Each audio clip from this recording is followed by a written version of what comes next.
Monsieur Francis Pedro, vous, quand je dis vous, je parle de l'ANC. Hein. L'ANC Et, actuellement participe au dialogue avec le gouvernement et quelques autres partis politiques au pays. Et le CAR a claqué la porte et je pense aussi que la DMK ne vient pas. Alors, que devons-nous attendre de ce dialogue? Je vais commencer par vous dire la genèse de cette concertation qui se fait maintenant. Je voudrais que vos auditeurs m'écoutent très, très bien. Nous étions au mois de janvier, lorsque les maires avaient une réunion avec le ministre de l'administration territoriale. Vous savez que M. Jean-Pierre Fabre c'est quelqu'un qui respecte l'heure. Donc, il était arrivé plus tôt et respecter l'heure de la réunion. Il était là en attendant lorsque le ministre de l'administration territoriale ah, vous êtes là, mais les autres ne sont pas là. Mais nous pouvons commencer. J'ai des choses, il y a quelque chose à vous dire. Bon, et c'est là où M. Payadoua Boukessi a dit à M. Fabre qu'il serait bien que le pays entre dans les élections régionales. Et M. Fabre de lui répondre, mais vous là, vous êtes vraiment terrible. Hein? Après tout ce qui s'est passé là, vous voulez encore faire des élections sans que les choses soient revues? Ah non, non, non. Ah non, non, non, vous n'allez pas faire ça. Vous n'allez pas faire ça. Et nous serons là pour vous empêcher de faire ça. À une seconde réunion, la même question. M. Fabre a dit, je vous ai déjà dit que avant qu'on aille à des élections encore au Togo, il va falloir revoir tout le cadre électoral, il va falloir revoir le recensement électoral, il va falloir revoir la composition de la CENI, la composition de la Cour constitutionnelle, la composition de la HAC, et ainsi de suite. Tout ce qui concourt à l'organisation d'une bonne élection. Alors, M. Fabre, rentré chez lui, a envoyé, a réécrit, il a signifié dans la lettre tout ce que le ministre lui a dit et les réponses que lui, Fabre, lui a données. Et lui a envoyé. Vous m'avez rencontré 2 fois, vous m'avez dit ceci, je vous ai dit ceci, voilà, je voulais restituer ce que nous avons dit. Nous l'avons dit oralement, je voudrais que qu'il y ait trace de ce que nous avons dit. La lettre est allée et cela a créé le boom que vous devez savoir. Et c'est en ce moment-là que le monde entier a compris que il y a quelque chose qui se fait. C'est à partir de là que le gouvernement a fini par dire, bon, on va faire venir les autres partis politiques, c'est-à-dire des partis politiques qui étaient aux législatives de 2018, ceux qui étaient aux municipales de 2019 et ceux qui sont allés à la présidentielle de 2020. C'est-à-dire, au total, sur les 118 partis que nous avons, au total, 21. Voilà comment les choses ont commencé. Et je ne vais pas rentrer dans les détails. Je peux vous dire que l'ANC a fait tout ce qu'elle pouvait. Lorsque les partis politiques étaient appelés, en ce moment-là, Madame Adjamagou et Monsieur, pourquoi le nom m'échappe, tous les partis, en tout cas, ceux de l'opposition ont dit, mais vous ne pouvez pas nous appeler pour une concertation et que au même moment, vous arrêtez des chefs de partis politiques, ça ne peut pas se faire.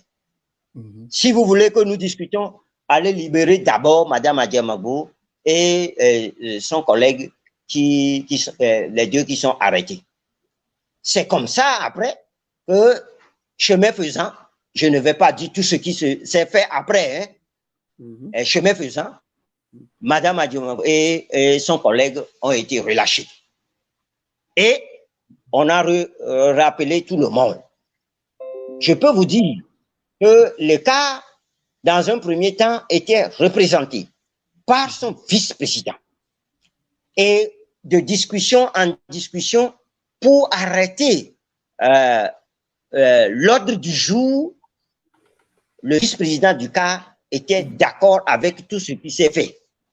Mais c'est lorsque à une autre réunion, le CAR a été remplacé par son secrétaire général, son secrétaire national, en la personne de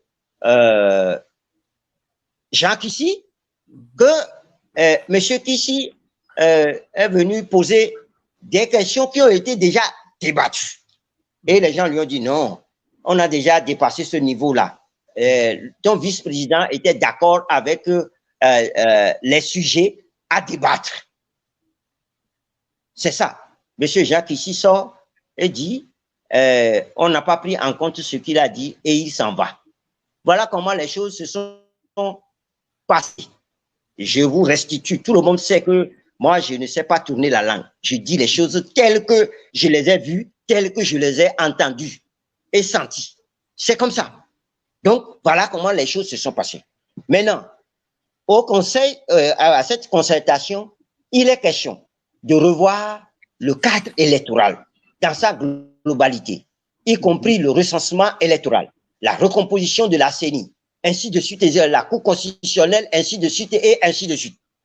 Tout ce qui peut concourir à une bonne élection transparente, équitable, non rejetée par qui que ce soit.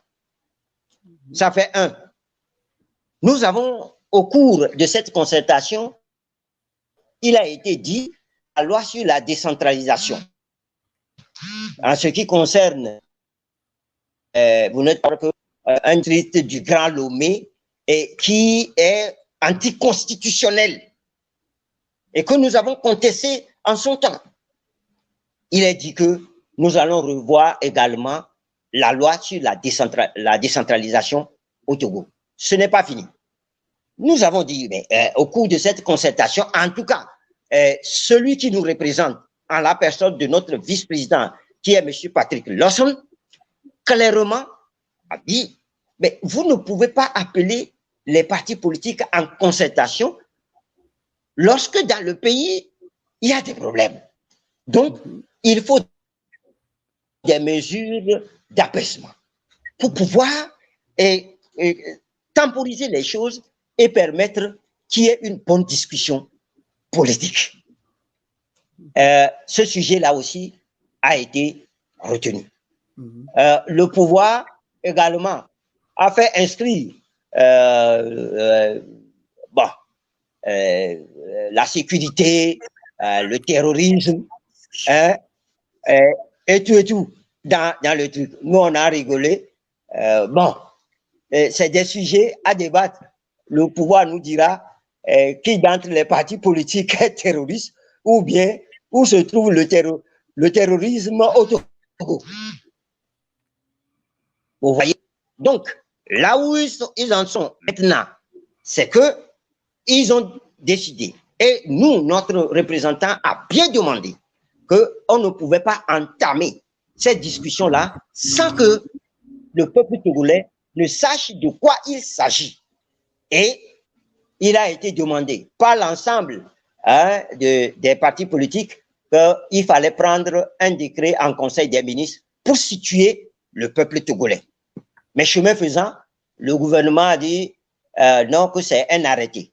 Un arrêté a été pris clairement à la demande, je vous dis, de l'opposition. À la demande de l'opposition. C'est clair et c'est net.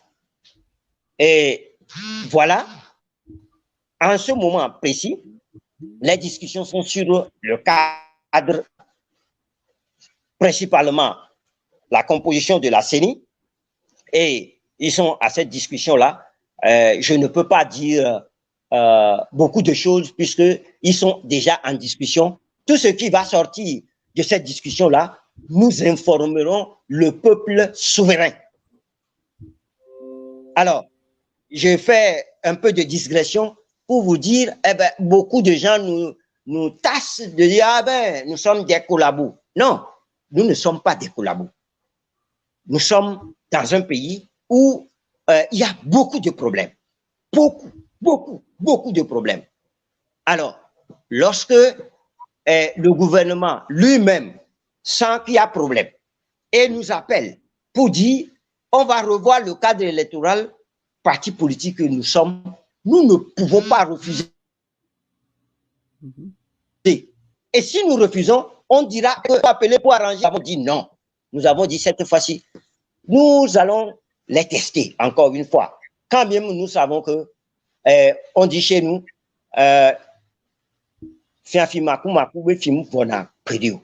nous le savons que ce parti-là, ce pouvoir-là, ne fait jamais rien de bon. Nous le savons également. Mais dans la vie, il faut prendre date. Nous tous, nous savons que c'est difficile de discuter avec ce pouvoir-là. Nous tous, nous le savons.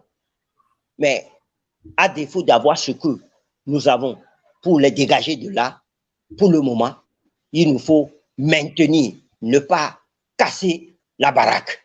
C'est pour cela que nous prenons part à cette discussion-là pour voir jusqu'où ce pouvoir va encore aller. Oui, nous le savons. Nous le savons. Mais en politique, il faut toujours remettre, remettre le travail sur le métier. Pourquoi pas? Diantre. Peut-être que ça réussirait. Bon, peut-être aussi que ça ne réussirait pas. Mais nous aurons déjà essayé quelque chose. Parce que rester les bras croisés, nous avons dit à notre Conseil national que nous ne resterons plus les bras croisés. Parce que nous avons eu, je donne l'exemple des législatives.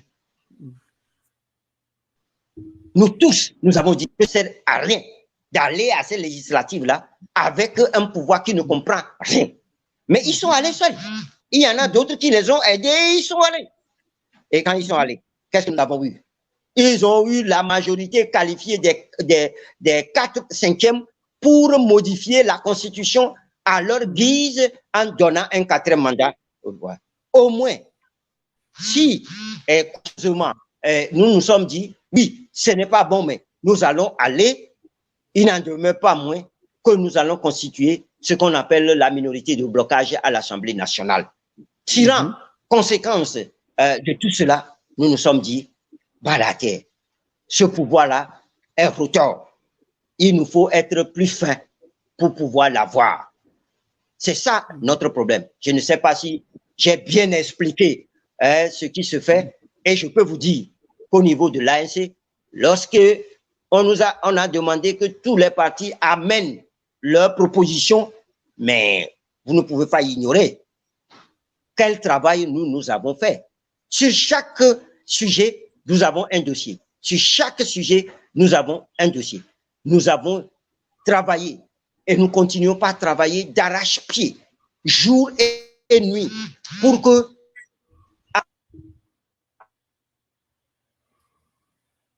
il va s'agir de notre position. Je ne sais pas si j'ai bien expliqué la situation. Oui, vous avez très bien même expliqué.